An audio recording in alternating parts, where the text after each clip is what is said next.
mis hermanos, muy buenos días. Qué bueno volvernos a encontrar, a reunir en este tiempo maravilloso que el Señor nos permite tener hoy, Día del Señor, en el cual todos y cada uno nos disponemos para buscar su presencia como cada día lo hacemos, pero ahora en unidad como iglesia.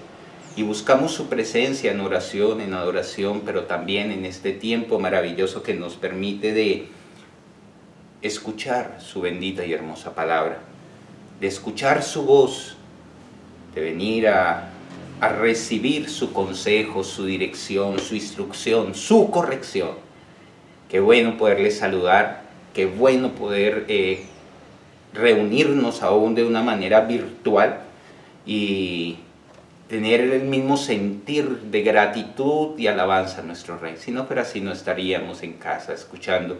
Y eso es algo que Dios ha colocado en cada uno de nosotros, porque todo lo bueno que podamos hacer es gracias a que Él está obrando en nosotros. Por eso les invito que hoy nos dispongamos nuevamente a retomar la carta a los Filipenses, que dispongamos nuestros corazones y agradezcamos a nuestro buen Dios por permitirnos ser ministrados a través de su bendita palabra. Hermanos, les invito que, sin más preámbulo, retomemos nuevamente esta carta y démosle gracias al Señor por su bendita y hermosa palabra. Amado Señor, damos gracias a ti por la vida con la cual nos has estado guardando en medio de esta pandemia que vivimos, Señor. Tú conoces lo que hemos estado viviendo como mundialmente, y a ti te ha placido guardarnos. Sabemos que ha sido tu protección, ha sido, Señor, el que tu mano poderosa sustentándonos hasta este día y hasta el día en que a ti te plazca estaremos, Señor, y lo que queremos vivirlo para ti. Por eso pedimos a ti, Padre Santo, que hoy nos dé, Señor, una mente abierta, dispuesta a escucharte, un corazón enseñable para recibir tu palabra, un discernimiento y un corazón, Señor, anhelante de tu palabra. Sé tú dirigiendo, Señor, en todo momento este tiempo, Señor, para tu gloria y para tu honra. Señor, háblanos, Señor, usa este siervo y que sea, Señor, tu Santo Espíritu, Señor, dirigiendo y llevando a cabo, Señor, el propósito por el cual tú quieres, Señor, que estudiemos esta carta a los Filipenses, que tu palabra, como así mismo lo dice, cumpla en cada uno ese propósito divino. Gracias damos a ti, en el nombre de Cristo Jesús. Amén y amén. Hermanos, damos gracias nuevamente por este tiempo y quería, antes de empezar, invitarles que vayamos a la carta a los Filipenses.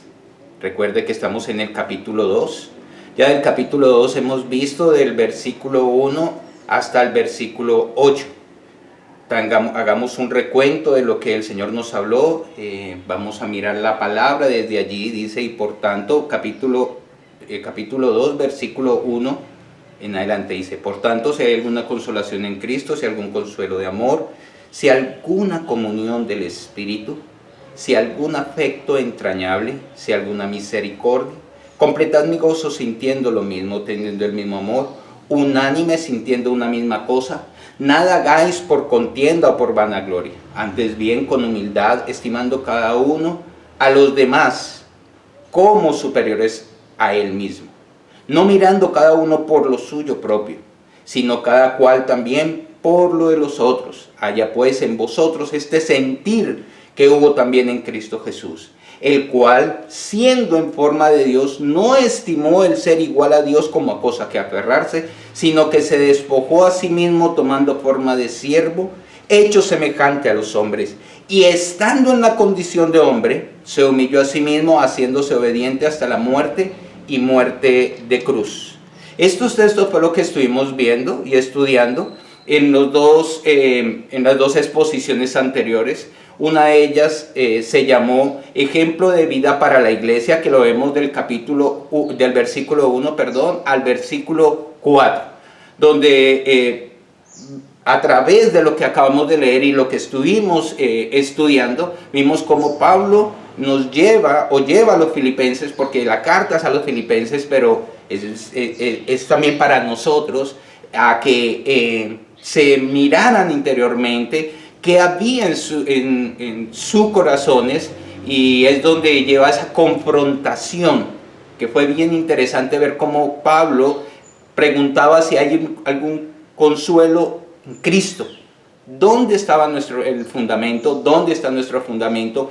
Ahora después dice, si hay algún consuelo en amor, también nos lleva a mirar que ya tiene que haber ese amor, no el humano, sino el de Cristo en nosotros.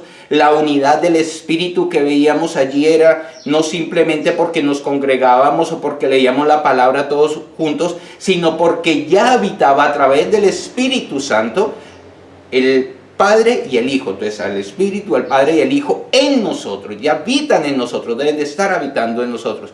Y continuamos viendo cómo nos hablaba de la misericordia, esa misericordia que vimos también el significado, que no era lo bueno que puedo ser con los demás, sino llevarnos a pensar en la salvación, de cómo Cristo nos perdona a sí mismo. Nosotros debemos de aprender a perdonar a los demás. Entonces vemos cómo allí Él nos examina a través, o nos lleva a que nos miremos a través de su palabra, y nos lleva a exhortarnos en nuestro comportamiento como hermanos, porque después vemos que nos confronta y dice que debemos de tener presente que no debemos de hacer nada por contienda, ¿cierto? Ni vanagloria. Veíamos que esto es cuando estamos llenos de orgullo, estuvimos hablando sobre eso, vimos lo del orgullo también. Más bien, dice él, que debemos de tener, ¿qué? Humildad. Y vemos que la humildad es lo contrario del orgullo. Vimos verdaderamente cuál era el significado de la humildad, y vimos que la humildad es reconocer, no es una humildad externa con la cual nosotros nos veíamos, cómo vivíamos, cómo hablábamos, no. Esta humildad que estamos hablando, que el Señor nos habla aquí, es con relación a cómo nosotros, en la definición bíblica, estamos delante del Señor. Cuál grande es el Señor y cuál pequeño somos nosotros.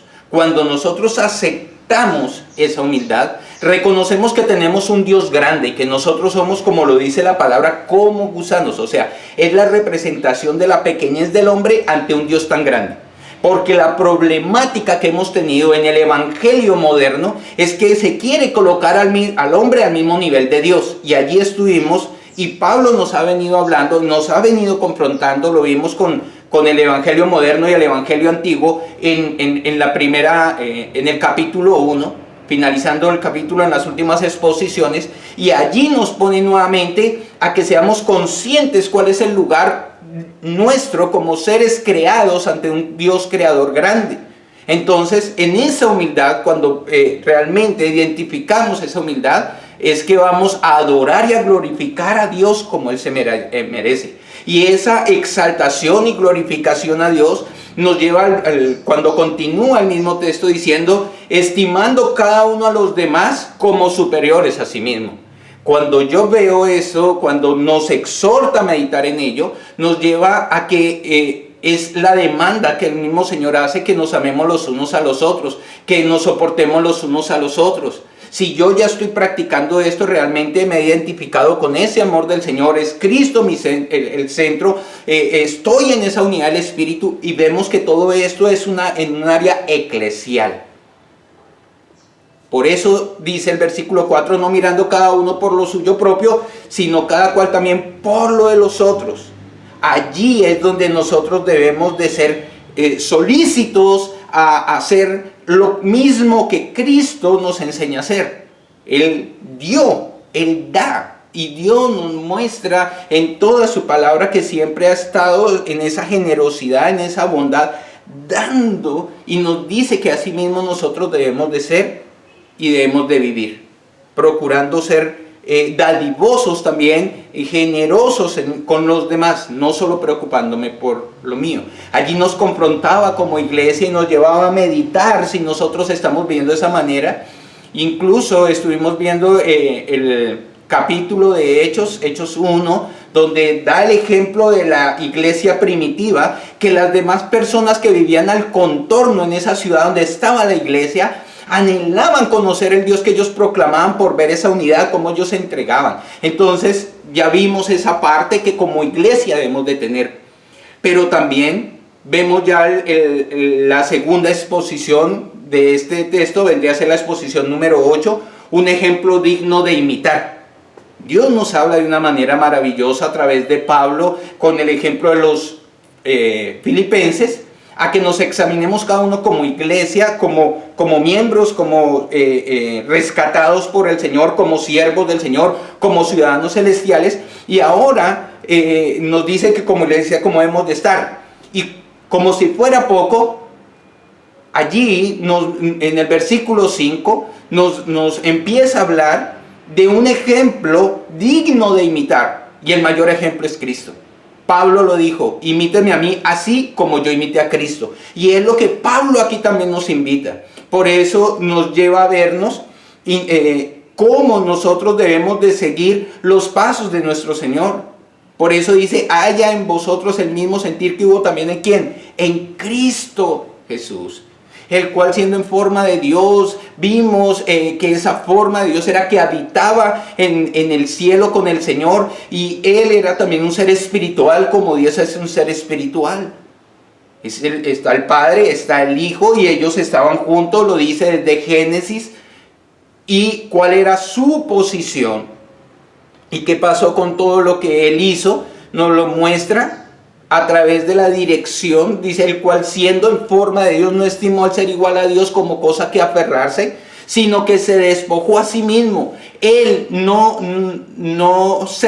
deja su deidad, sino que se despoja del lugar de privilegio. Estuvimos viendo que el texto cuando nos habla que Él siendo rico se hizo pobre, y es muy claro también en este sentido, porque Él tenía toda la riqueza de la gloria y de la honra al pie del Padre, y deja eso y viene y se vuelve y toma la figura de siervo haciéndose hombre, lo dice la palabra. Él deja esa posición de privilegio para venir a ser ese siervo del Señor.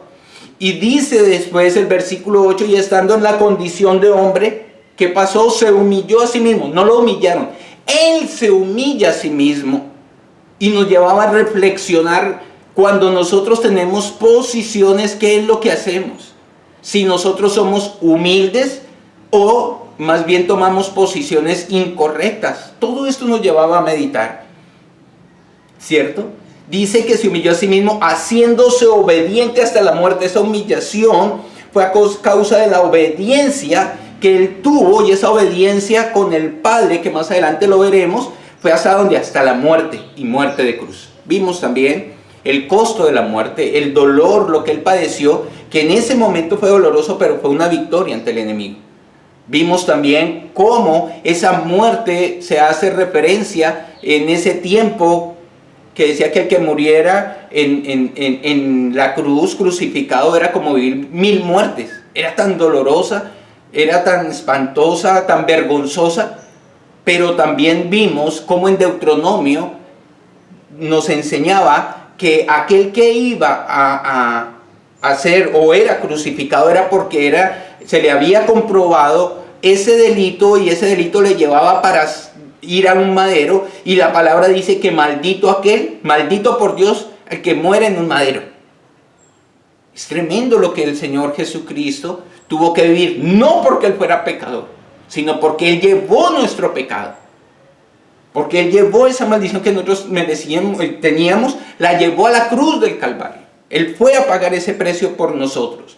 Y vimos a través de esa enseñanza cómo la humildad y la solicitud que agrada a nuestro Señor es la que nosotros debemos de imitar en Cristo. Ser humildes, ser agradecidos, ser entregados, ser dadivosos. Él dio su vida, nadie se la quitó, Él la dio por amor a nosotros.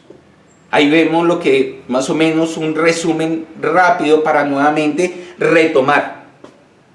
El versículo, también estuvimos viendo que del versículo 5 al versículo 11 se trae como una unidad del proceso de Jesucristo pero que lo que podemos imitar, lo podemos imitar hasta el versículo 8, en esa humillación.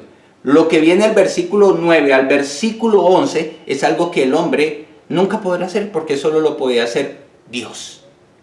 Y es lo que vamos a entrar a estudiar, y es donde ruego al Señor para que nuestros corazones estén dispuestos, abiertos, enseñables, para aprender más ese costo de esa entrega de nuestro Señor. Porque hemos menospreciado por falta de conocimiento esa obra salvífica, y no damos gloria a nuestro Señor como debe ser, por esa misma razón, porque no conocemos. Que sea el Señor hoy, y sé que yo todavía me quedo corto en poder expresar todas las verdades que vienen allí, pero lo que hoy el Señor nos quiere hablar nos acerque un poco más para rendir más honra y gloria a nuestro Señor, como Él quiere que lo hagamos, porque Él dice que busca adoradores que le adoren en espíritu y en verdad. Y solo podremos darle esa adoración en espíritu y en verdad cuando conozcamos su verdad, cuando vivamos de esa manera espiritual, honrando a nuestro Creador. Por eso les invito a que empecemos a estudiar versículos del 9 al 11, que es el que vamos a estar estudiando hoy. Antes de eso, les comparto la exposición. Tiene como título Una exaltación gloriosa. Vamos a estar viendo 3 puntos que iremos encontrando a través del estudio. El primero es el premio de la exaltación, el segundo es el objetivo de la exaltación, y el tercer punto es la meta de la exaltación. Vayamos a Filipenses 2, versículos del 9 al 11. Dice su palabra: por lo cual también Dios le exaltó hasta lo sumo y le dio un nombre que es sobre todo nombre, para que en el nombre de Jesús se doble toda rodilla, de los que están en los cielos y en la tierra y debajo de la tierra, y toda lengua confiese que Jesucristo es el Señor, para gloria de Dios Padre. Empecemos a mirar. Recuerde que este es un estudio, este es una exposición expositiva, valga la redundancia, donde vamos a procurar estudiar lo más que podamos, lo más cercano, acercarnos un poco más a lo que quiere expresar cada uno de los versículos, palabra por palabra, en lo posible, como lo hemos procurado hacer.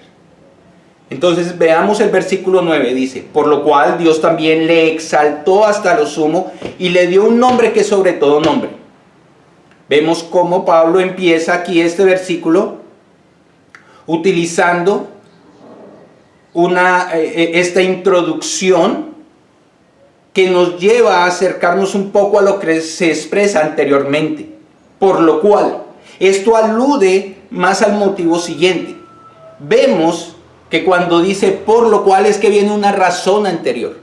Ya es como Pablo nuevamente retoma lo que ha estado hablando. ¿Y qué fue lo que nos dijo anteriormente? Que Cristo se humilló, y se humilló hasta lo sumo, hasta lo más profundo, hasta la muerte misma. Y esa humillación, Él se humilló a sí mismo en esa obediencia, y esa obediencia lo llevó a la muerte, y muerte de cruz. Por esta razón, Pablo continúa hablando que también esta expresión, por lo cual nos lleva ahora a acercarnos cuál es el motivo siguiente que continúa. ¿Y qué es lo que continúa? Dice, por lo cual Dios también le exaltó. ¡Wow! Aquí vemos que asimismo como Dios en algún momento, como lo dice su palabra, y lo expresamos y lo vimos en Deuteronomio, cuando Él dice que maldito el que moría en un madero, aquí nos dice ahora, por lo cual Dios también le exaltó. Vemos que hay algo que hace de cambio. Aquí vemos que la exaltación nos lleva a mirar un premio que Cristo recibió en mención de lo que continúa. Dice Dios que le exaltó. Esta palabra exaltó viene de la palabra griega, huperupso, que quiere decir elevar por sobre todo. Wow.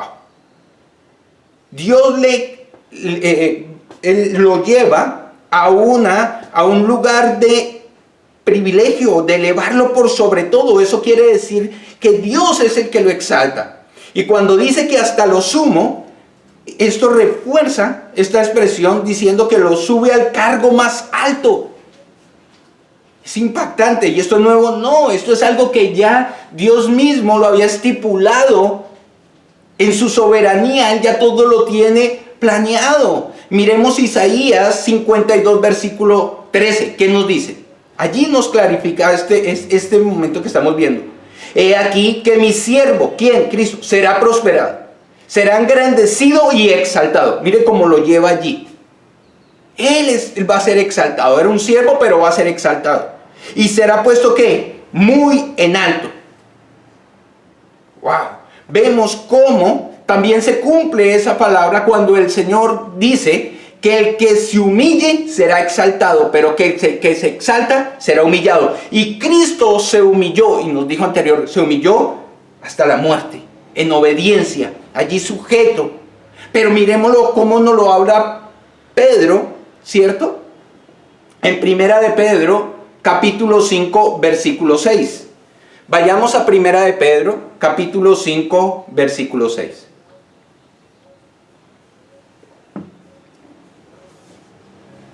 Dice la palabra del Señor: humillaos pues bajo la poderosa mano de Dios, para que Él os exalte cuando fuere tiempo. ¡Wow! Humillaos, dice. ¿A qué nos lleva? A que debemos de seguir ese ejemplo de humillación. ¿Y humillación bajo quién? ¿Bajo el hombre? No, bajo Dios. Cristo, Jesús, se humilló en obediencia. ¿Y a quién obedecía? Al Padre. Y eso nos lo va a seguir corroborando la palabra a medida que lo sigamos estudiando. Donde todo lo que ocurre no es algo casual, sino que eso fue un consejo trinitario que Él lleva por obra. Y dice que esa humillación lo llevó a que tuviera que dar su vida. Y se humilló fue bajo la poderosa mano de Dios, como lo dice aquí Pedro. Dice, ¿para qué? Para que Él, ¿quién? Dios os exalte cuando fuere tiempo. Es hermoso ver esa obra como obra el Padre y obra el Hijo allí. En ningún momento están independientes el uno del otro. Ahora Dios lo está exaltando. Por eso podemos ver que Dios Padre enalteció a su Hijo de una forma trascendentalmente gloriosa. La exaltación que el Padre hizo con su Hijo es de una manera gloriosa. Esta exaltación solo la puede tener nuestro Señor. Esta super exaltación que Él recibió significa que recibió el lugar de honor y majestad. Y dice la palabra a continuación: y Él se sentó a la diestra del trono de Dios. Es maravilloso y es honroso como se representa allí esa obra que hace el Señor con su Hijo de volverlo a llevar a su lugar. Dice Marcos 16, versículo 19, no lo corrobora. Marcos 16, versículo 19. Esa super exaltación, es que no es una simple exaltación, es una super exaltación. ¿Y cómo Dios hace esa obra maravillosa con su Hijo? Marcos 16, 19 dice: y el Señor, después que les habló, fue recibido en el cielo y se sentó a la diestra de Dios. Ojo, la misma palabra nos lo está indicando. ¿Qué fue lo que sucedió? ¿Quién lo llevó? Dice, y el Señor después que les habló fue recibido ¿a dónde? Arriba en el cielo. Y se sentó a la diestra de Dios. Tengamos claro que en la oración, cuando decimos Dios se exaltó hasta lo sumo, allí vemos implicado o incluido ¿qué? La resurrección, ascensión y coronación. Allí vemos esa obra redentora a través de la vida de Cristo. Y cuando vemos esa inclusión, vemos cómo Él asciende a los cielos, ¿cierto? Y es coronado colocándolo al lado o sentándose a la diestra de Dios Padre. Aquí observamos a través de lo que ya hemos visto cómo la palabra se cumple, las profecías que se ven desde Génesis. En Génesis 3:15, ahí se ve el cumplimiento de esta profecía, porque dice Génesis 3, versículo 15, y pondré enemistad entre ti y la mujer, entre tu simiente y la simiente suya. Esta te herirá en la cabeza y tú le herirás en el calcañar. Este es el protoevangelio, es la anunciación de la victoria de Cristo, ¿cierto? Del evangelio, de las buenas nuevas, de la salvación, que el Señor desde allí empieza a anunciar en ese plan perfecto de redención. Y muchos otros profecías se empiezan a cumplir. Algunos de ellos, como la profecía de 2 de Samuel 7:13, Salmos 2 del 7 al 9. Por tiempo no podemos ver cada uno, pero les invito a que vayamos a Isaías 53, veamos otra. Isaías 53, versículos del 10 al 12. Isaías 53, versículos del 10 al 12.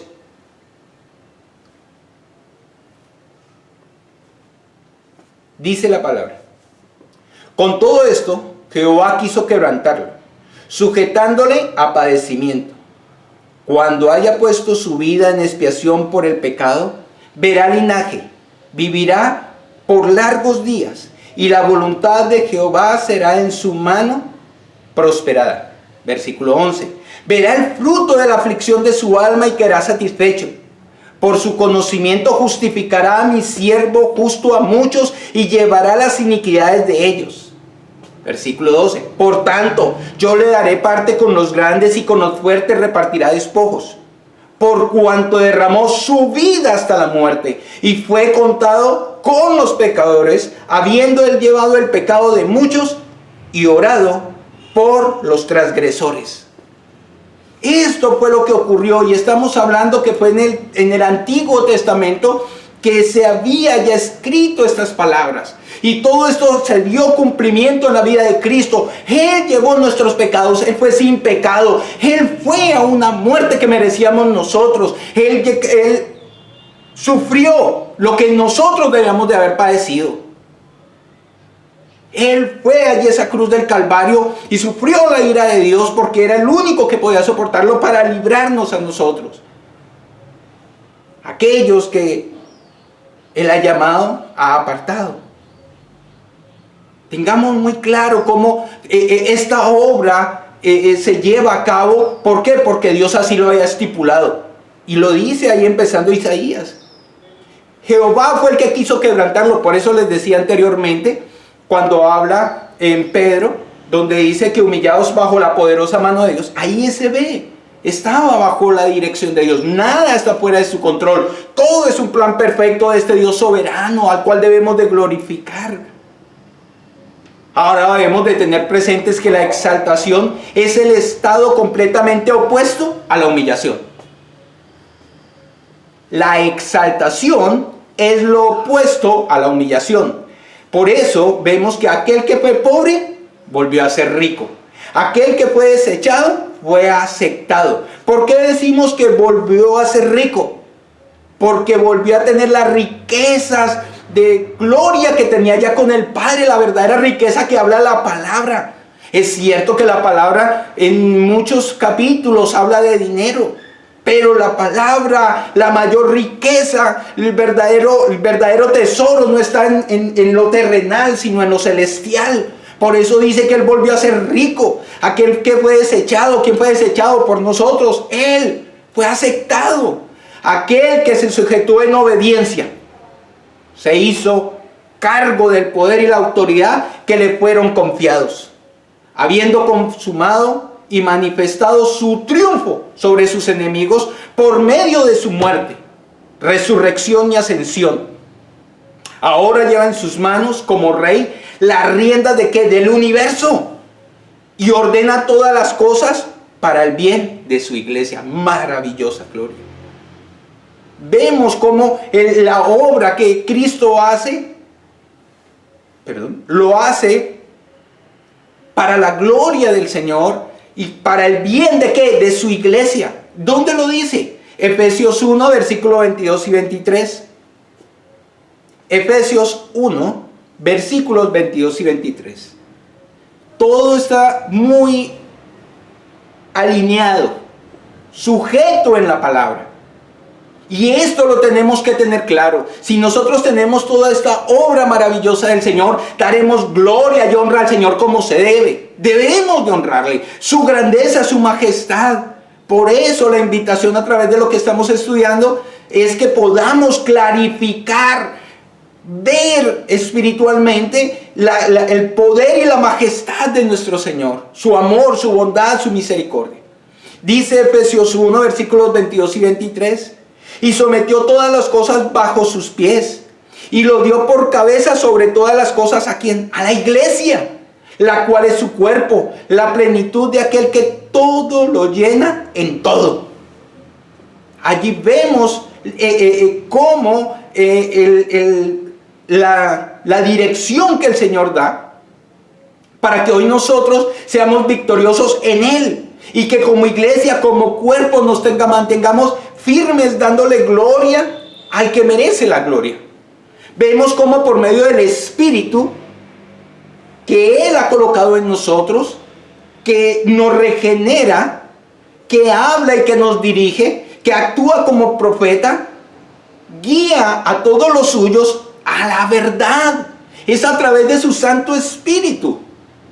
Y sobre esa base de su expiación perfecta, como sacerdote y sumo sacerdote según el orden de Melquisedec, lo dice la palabra, no solamente intercede, sino que vive para siempre para interceder por los que por Él se acercan a Dios. El Señor no solo intercedió en el momento de la cruz, sino que vive y está intercediendo por nosotros al lado del Padre.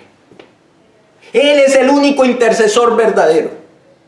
Con respeto lo digo, María no intercede, ni ningún santo intercede. El único verdadero que intercede es Jesús, que está a la diestra de Dios Padre, y lo dice la palabra. Vayamos por favor a Hebreos 7, versículo 25. Dice la palabra: por lo cual puede también salvar perpetuamente a los que por Él se acercan a Dios, viviendo siempre para interceder por ellos. ¿Quién es el que intercede para salvación de los llamados? El Señor. El Señor Jesucristo está intercediendo.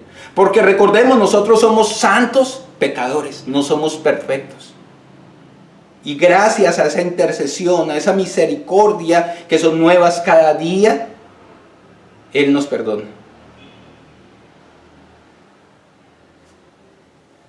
Aunque todos estos honores fueron conferidos a la persona del mediador, fue en su naturaleza humana que la exaltación tuvo lugar. Ojo, la exaltación que Cristo recibió fue en su naturaleza humana,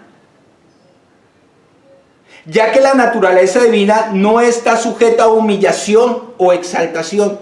Nosotros damos gloria al Señor, alabamos su santo nombre, pero la naturaleza divina no está sujeta a humillación o exaltación. Él no necesita de nosotros, nosotros necesitamos de Él. Él es autosuficiente.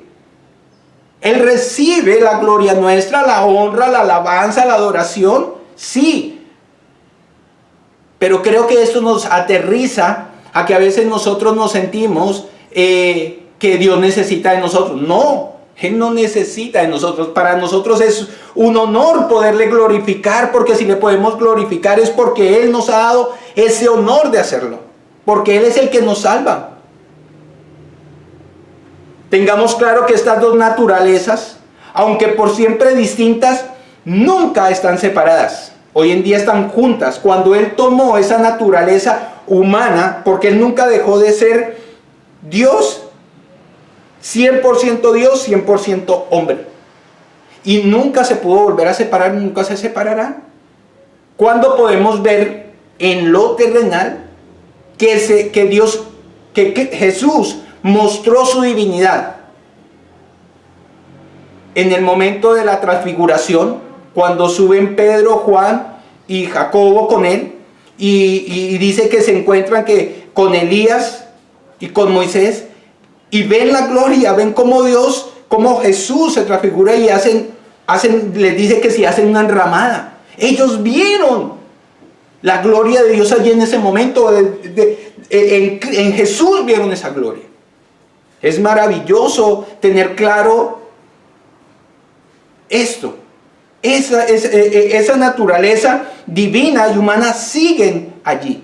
La naturaleza humana está tan estrechamente ligada a la divina que, a pesar de que nunca llega a convertirse en divina, participa de la gloria de ella. Por tanto, la asunción de Cristo a la gloria puede ser considerada también en cierto sentido como reasunción. Por eso en Filipenses 2.9, como en Juan 17.5, Filipenses 2.9 es el versículo que estamos meditando, que el Señor lo exaltó. En Juan 17.5, vayamos por favor allí. Juan 17, capítulo 17, versículo 5 lo dice. ¿Qué dice? Ahora pues, Padre, glorifícame tú al lado tuyo, con aquella gloria que tuve contigo antes que el mundo fuese. Esa gloria ya Cristo siempre la ha tenido, pero ahora quería estar con Él allí. Por eso le dice al Padre, glorifícame tú al lado tuyo, porque no estaba al lado de Él en ese momento, estaba acá, y Dios le glorifica nuevamente colocándolo a su diestra. Por eso lo exalta. Es maravilloso poder ver todo esto a la profundidad de este estudio. Y continúa el versículo 9 diciendo, y le dio un nombre que es sobre todo nombre. Esta palabra viene del griego gerizomai, que quiere decir dar a conocer, conceder alguna cosa voluntariamente y de buen agrado. Ahora dice, le dio ¿qué? Un nombre. Nombre viene del griego onoma. Esto se usa para indicar carácter, dignidad, rindiéndose a una denominación honrosa o un título. En esto debemos de recordar algo. Hasta el momento, Pablo no nos ha hablado cuál es el nombre, que es sobre todo nombre, porque nos sigue hablando de Jesús. Y recordemos que el nombre de Jesús fue un nombre que Dios le colocó desde un principio a través del ángel. Le dijo en Mateo 1:21, y darás a luz un hijo y llamarás a su nombre Jesús, porque Él salvará a su pueblo de sus pecados. Así, Jesús es el nombre personal de nuestro Señor. Es tanto que Cristo es su título. Entonces, Jesús es un nombre personal y Cristo es el título que se le ha dado. Pero este segundo nombre se ha venido empleando desde los primeros tiempos. Lo mismo que en la actualidad como nombre propio. Ya a solas, ya en combinación con el nombre Jesús. Esto hacemos esta claridad para no confundirnos que era el nombre que Dios le iba a dar, por el cual toda rodilla se doblará. El título de Cristo proviene del griego Christos, que quiere decir ungido. Traducido al arameo vendría a ser Mesías, y en el hebreo Mesijá, que quiere decir ungido o Mesías. Veamos Juan 4, 25 y 26. Allí está la narración del encuentro de Jesús con la mujer samaritana. ¿Y qué le dice la mujer? Le dijo la mujer: sé que ha de venir el Mesías, llamado el Cristo. Cuando Él venga nos declarará todas las cosas. Jesús le dijo: yo soy el que habla contigo. Podemos observar que en este momento esta mujer dice que conoce que ha de venir alguno que se llama el Cristo. Y Jesús le confirma que Él es el Cristo. O sea, ya anticipadamente, antes de que la palabra o lo que Dios tiene para Jesús, darle ese nombre que ante todo nombre se doble, ya se conocía que Jesucristo o Jesús era su nombre titular, y Cristo era también alguien que venía siendo anunciado. Y Él se le revela a ella diciéndole: yo soy el que habla contigo. Yo soy, le dice. Bien interesante. Pero también, hasta este momento, el apóstol todavía no nos nombra cuál es el nombre que se le ha de dar. Pero añade, sin embargo, que ese nombre es en que toda rodilla se doblará. Que es sobre todo nombre. Ese nombre es sobre todo nombre. Todas las criaturas del universo lo reconocerán. Continuemos entonces con el versículo 10. Y empieza el versículo diciendo: para que en el nombre de Jesús se doble toda rodilla de los que están en el cielo y en la tierra y debajo de la tierra. Aquí en este versículo encontramos el objetivo de la exaltación. Dice: ¿para qué? En el nombre de Jesús. Empieza con un conector que nos indica un propósito o meta. Tengamos claro, no el nombre de Jesús, sino en el nombre completo con que Jesús ha sido ahora recompensado, o el título otorgado, y el cual ostenta nombre que hasta este momento no se nos ha mencionado. Todavía sigue allí Pablo dejándonos como en ¿cuál será ese nombre? Ahora veamos qué es lo que sucede con este nombre. Dice que se doblará toda rodilla de los que están en la tierra y debajo de la tierra. Cuando dice se doblará toda rodilla, este es un acto de ¿qué? De postración. Este acto de postración es una señal de respeto, de súplica, de adoración, de humillación. Tan grande será la gloria de Jesús que todos, sin excepción, serán impulsados a rendirle homenaje. Por eso, mis hermanos, ante lo que hemos estado estudiando hasta este momento, del nombre que se le ha de dar a Jesús, que todavía no nos lo ha dicho, de la obra que Jesús ha hecho, dice que es tan sublime, tan glorioso lo que Él recibe, que todos debemos de doblarnos ante Él. Nuestras rodillas, y esto no quiere decir tan solo de una manera externa, porque muchos nos podemos doblar de una manera externa, pero esa rendición debe ser interna, con todo nuestro corazón. Veamos lo que dice Apocalipsis 5:13, confirmando lo que acabamos de leer.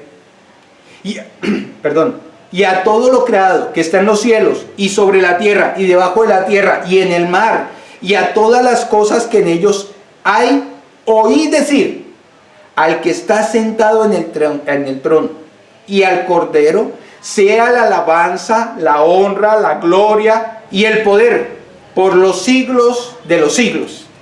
Vemos cómo confirma que todos se rendirán ante el Señor, que todos le reconocerán y le adoraremos. Pero también tengamos presente que está mencionando tres seres de clases, tres tipos de seres inteligentes creados. Empieza con ¿cuál? Los que están en los cielos. Observemos qué nos enseña esto. ¿Quiénes son los que están en los cielos? Querubines y serafines, y todos los millones de ángeles buenos, incluyendo arcángeles. También, naturalmente, todos los hombres y mujeres redimidos que han partido de esta vida terrenal. ¿Y en dónde lo podemos ver? Apocalipsis 5, versículos del 8 al 12. Apocalipsis 5, versículos del 8 al 12. Y cuando hubo tomado el libro, versículo 8, empezamos allí. Y cuando hubo tomado el libro, los 4 seres vivientes y los 24 ancianos se postraron delante del Cordero. Todos tenían arpas y copas de oro llenas de incienso, que son las oraciones de los santos. Versículo 9. Y cantaban un nuevo cántico diciendo: digno eres de tomar el libro y de abrir sus sellos, porque tú fuiste inmolado y con tu sangre nos has redimido para Dios de todo linaje y lengua y pueblo y nación, y nos has hecho para nuestro Dios reyes y sacerdotes, y reinaremos sobre la tierra. Versículo 11. Y miré y oí la voz de muchos ángeles alrededor del trono, y de los seres vivientes y de los ancianos, y su número era millones de millones, que decían a gran voz: el Cordero que fue inmolado es digno de tomar el poder, la riqueza, la sabiduría, la fortaleza, la honra, la gloria y la alabanza. Allí vemos cómo se fortalece esos seres que están allí, los querubines, serafines, son los que también iban a adorar ¿a quién? Al Cordero. Ahora, los segundos son los que están en la tierra. Esto hace mención a todos los hombres y mujeres que viven sobre la tierra, en este mundo. Daniel 7:14 nos hace una referencia sobre ello, y dice: y le fue dado dominio, ya lo hemos visto, gloria y reino, también lo acabamos de ver, para que todos los pueblos, naciones y lenguas le sirvieran. Su dominio es dominio eterno, que nunca pasará, y su reino uno que no será destruido. Todos debemos de adorar, todos los que estemos en la tierra, si debemos de estar cuando Él venga. Ahora, el tercer grupo que hay allí, los que están debajo de la tierra. ¿Quiénes son? Todos los condenados en el infierno, tanto seres humanos, aquellos seres humanos condenados que lo harán con tristeza y llenos de ¿qué? Remordimiento, pero sin arrepentimiento. Ellos nunca se arrepintieron. También estarán ¿quiénes? Los ángeles malos y los demonios. Vemos una referencia muy cercana a ello en Mateo 25, versículo 41. Mateo 25, versículo 41.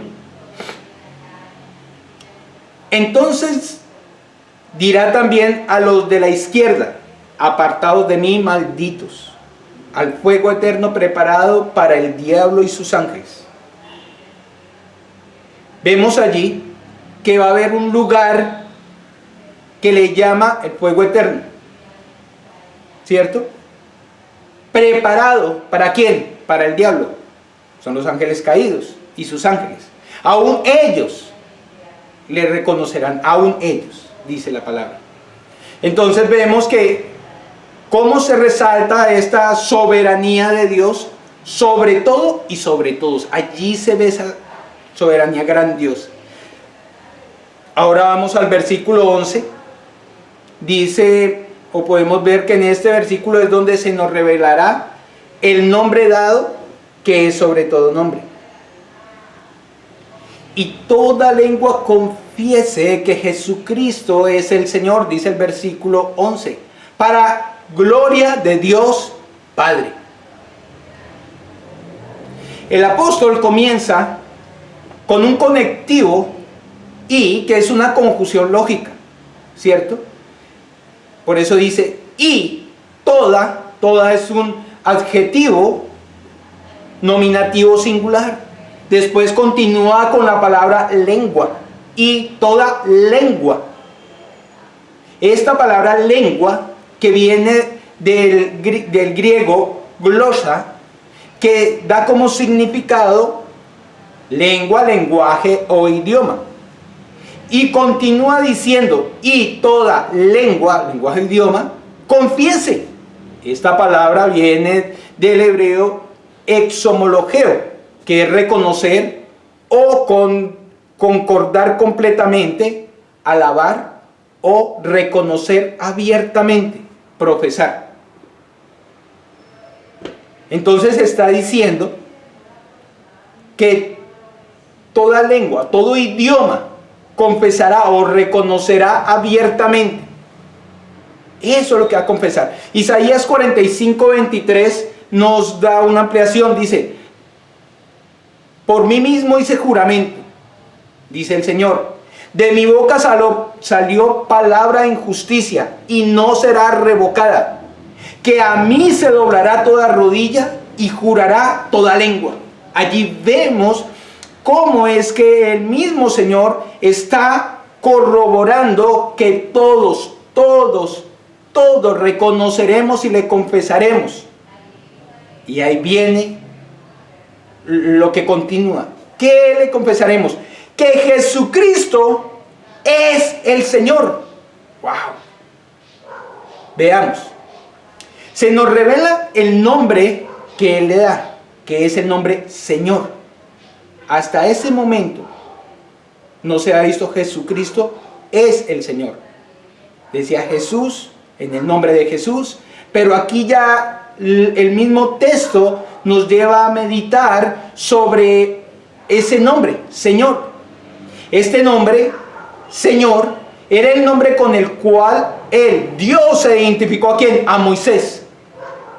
Y se le reconoció como, no sé cómo pronunciarlo porque no tiene vocales, YHWH, Yahweh, que con la confusión, unión de Adonai, se tradujo como Yahweh, nombre que los hebreos no pronunciaban por temor a blasfemar. Y esto me llevaba a meditar cuál bueno es Dios con nosotros a través de todas las enseñanzas que nos están dando. Hace 8 días, el pastor Yesid, dirigido por el Espíritu, él está dando las enseñanzas sobre los mandamientos de Dios. Y veíamos el tercer mandamiento. Y nos llevaba a meditar cuántas veces en nuestro diario hablar, en nuestra manera de expresarnos, hemos violentado, hemos deshonrado el nombre del Señor. Hemos blasfemado, hemos pecado ese tercer mandamiento. Y aquí ellos tenían temor de mencionar ese nombre para no blasfemarlo. En la Septuaginta, esta es la versión griega del Antiguo Testamento, Yahweh o Jehová fue traducida como Kurios, que es el equivalente a Señor. O sea, cuando escuchemos Kurios, es una traducción de Señor. Es bien importante tenerlo claro, perdón, porque en algunos momentos se nos puede dar esta enseñanza. Y qué bueno que podamos entender ya la profundidad de ella. De manera que la palabra, ojo con esto, de manera que la palabra Dios y Señor tenían o tienen un mismo significado. Cuando se decía Jesús, no se decía que tenía el mismo significado con relación a Dios. Cuando se decía Jesucristo, tampoco, pero cuando se dice Señor, ahí es donde Él lo exalta poniéndolo al mismo nivel de Él. Nunca ha dejado ese nivel, sino que era para que todos le reconociéramos, los que están en los cielos, los que están en la tierra y los que están debajo de la tierra. La solemnidad con que el apóstol pronuncia la plenitud de este nombre, porque es solemne, ellos no lo utilizaban de una manera irreverente, sino con reverencia, merece especial atención. Para él, como para muchos otros en la iglesia primitiva, tenía un supremo valor el hecho de que el humilde siervo, Jesús, hubiese sido coronado con gloria y honor, y que como gran vencedor celebra su triunfo y gobernase activamente todas las cosas para el bien de los suyos. Esta era la confesión suprema de la iglesia primitiva, la cual suspiraba por el día en que este maravilloso hecho sería reconocido por todos. Que ese siervo era reconocido como Señor. Aquel, como lo dice Pedro en Hechos 2, versículo 36. Hechos 2, versículo 36. Allí lo corrobora Pedro. Dice la palabra: sepa pues ciertísimamente toda la casa de Israel que a este Jesús, a quien vosotros crucificasteis, Dios le ha hecho Señor y Cristo. Al glorioso nombre de Jesucristo le dio el nombre de Señor. Ojo, no es simplemente una palabra o un título, una especie de señal para que las rodillas comiencen a doblarse y las lenguas a proclamar. No, no es eso. No es un nombre cualquiera. No es la mera mención del nombre que grandes cosas comienzan a ocurrir. No, sino por su mismo valor, por lo que es en sí y por lo que significa. Por eso nosotros debemos de tener claro cuando mencionamos su nombre. Debemos de tener claro, porque muchos, como lo explicaba, como lo enseñaba el pastor Yesid, han utilizado ese nombre para bien propio. Y eso es deshonrar el nombre de nuestro Señor, de aquel que fue y padeció por nosotros en la cruz. De aquel nombre que lo lleva a esa exaltación suprema. Por eso podemos ver que grande fue el premio que Jesús recibió. Pero toda recompensa debe ser para la gloria de Dios. Para la gloria de Dios Padre. En la representación de la Trinidad. La gloria de Dios es siempre la meta, el propósito final de todas las cosas. Jesús nunca, cuando estudiamos su palabra, Él nunca tomó la gloria para sí mismo. Lo que el Padre me dijo que dijera, eso vine a decir. Lo que el Padre me dijo que les enseñara, eso les enseñé. Todo era para la gloria de Dios. Y aquí lo sigue corroborando.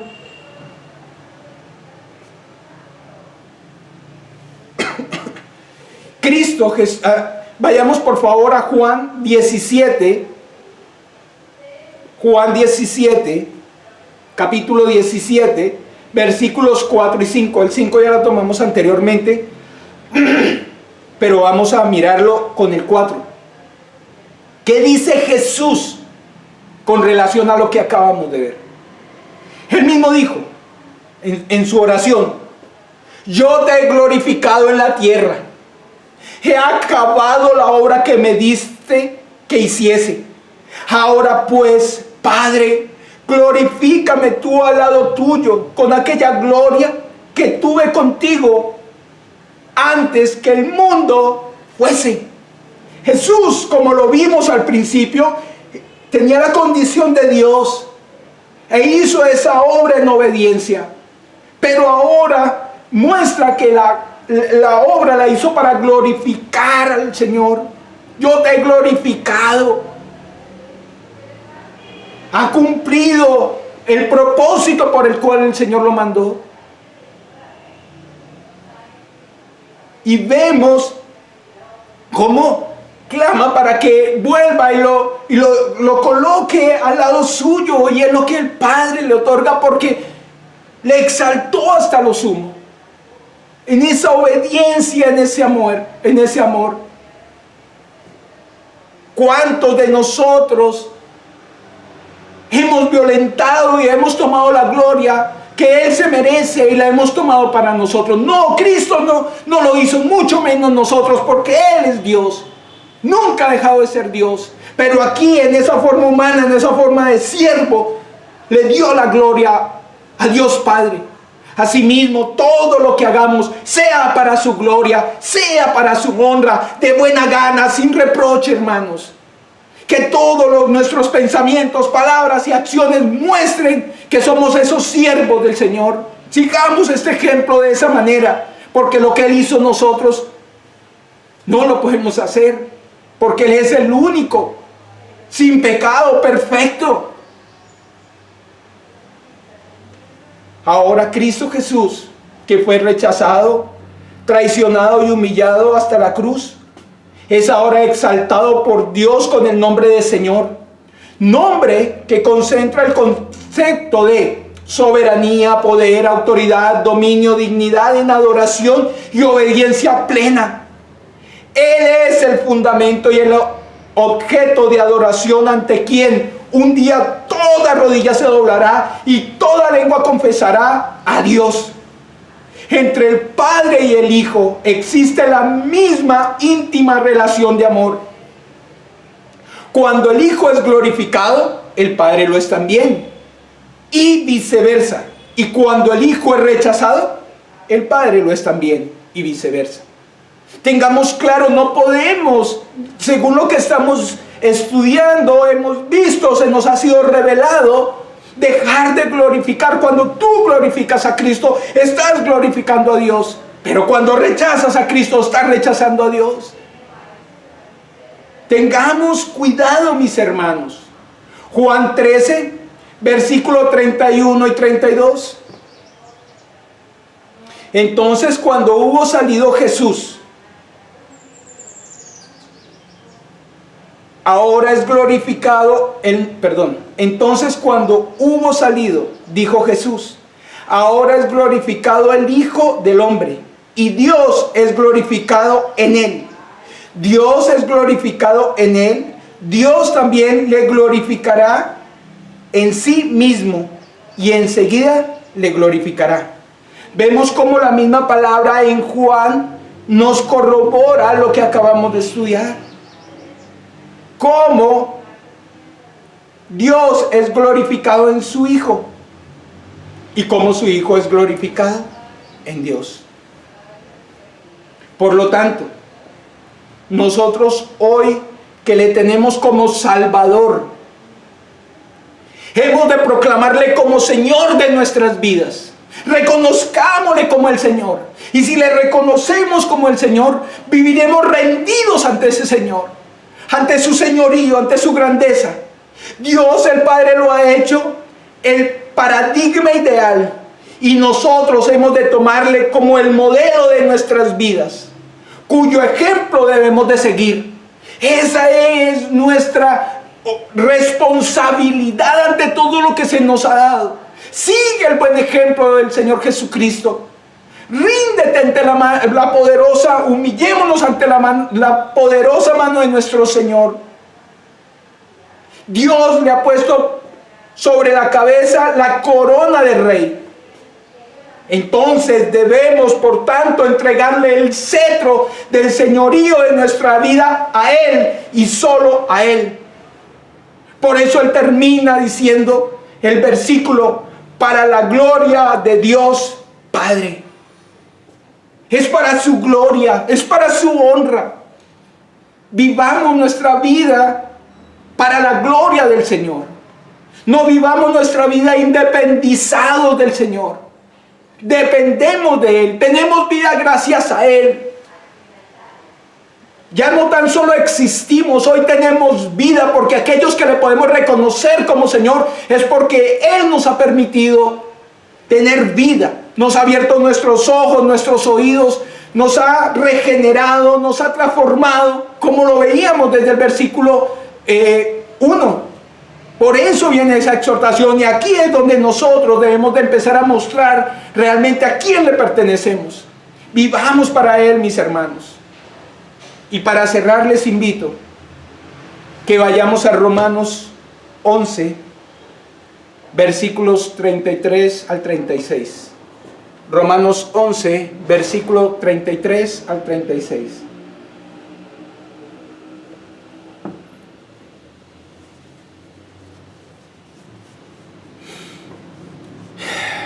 Su palabra dice, versículo 33: oh profundidad de las riquezas de la sabiduría y de la ciencia de Dios, cuán insondables son sus juicios e inescrutables son sus caminos. Porque ¿Quién entendió la mente del Señor? ¿O quién fue su consejero? ¿O quién le dio a él primero para que le fuese recompensado? Porque de él y por él y para él son todas las cosas. A él sea la gloria por los siglos de los siglos. Amén. Toda la gloria es para nuestro Señor. Gracias, Padre. Gracias, Hijo. Gracias, Espíritu Santo, por revelarnos tus verdades, acercarnos un poco más a tus verdades. Queremos dar gloria y honra solo a ti. Tú nos has llamado a ser iglesia, Señor, a estar en unidad de iglesia, siendo tú la cabeza, Señor. Y toda gloria y honra es tuya, Señor. Que como iglesia, siervos de la palabra y aquellos que hoy por primera vez escuchan tu palabra, Señor, seas tú teniendo misericordia, Señor, para que ellos también te reconozcan como Señor y Salvador si a ti te place. Eres tú el único, Señor, que puede dar vida, Señor. Que puede, Señor, abrir ojos y oídos, Señor. Transformar corazones, Señor, y dar salvación. A ti clamamos, Señor, para que tú seas glorificado y exaltado.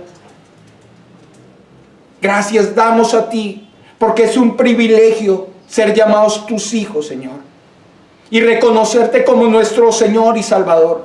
Pero también es un deber nuestro, Señor, rendir nuestras vidas ante ti en todo lo que hagamos, Señor, para que tu nombre sea reconocido ante todo el mundo, Señor, donde estemos. Bendito eres tú. Que así cada uno tengamos claro tu señorío, tu nombre, porque es ante el cual nos rendiremos un día. Tanto los que están arriba en el cielo como los que están abajo en la tierra y debajo de la tierra, lo dice tu palabra. Gracias te damos, Señor, por este tiempo maravilloso, por tu palabra, por hablarnos, por recordarnos si de pronto lo conocíamos, Señor, por enseñarnos si no lo conocíamos. Eres tú, Señor, quien prepara a cada uno de tus hijos, Señor, y es alimento vivo en nuestras vidas. Gracias por este tiempo y rogamos, Padre, por tu iglesia, por todos aquellos donde se encuentren nuestros hermanos. Te damos gracias porque tú has guardado, protegido y sustentado a los tuyos. Nos unimos a la oración de ellos y también, Señor, presentamos las nuestras, clamando por nuestras familias que no te conocen, por nuestras ciudades, nuestras autoridades, Señor, por aquellas personas, Señor, que hoy están en una sala de UCI, Señor, y que necesitan reconocerte como Señor y Salvador. Hoy clamamos, Señor, para que en tu infinita misericordia, Señor, tengas piedad de ellos, Señor, y te reconozcan. Para ti no hay nada imposible. Hoy los presentamos, Padre, y te damos gracias por ellos, aquellos que tú has de llamar. Bendito eres tú. Damos gracias por esta semana que vamos a empezar, pidiendo tu dirección, dando también agradecimiento por aquellos hermanos, amado Rey, que han traído y presentan tus diezmos, tus ofrendas, para que la palabra, Señor, siga corriendo, Señor.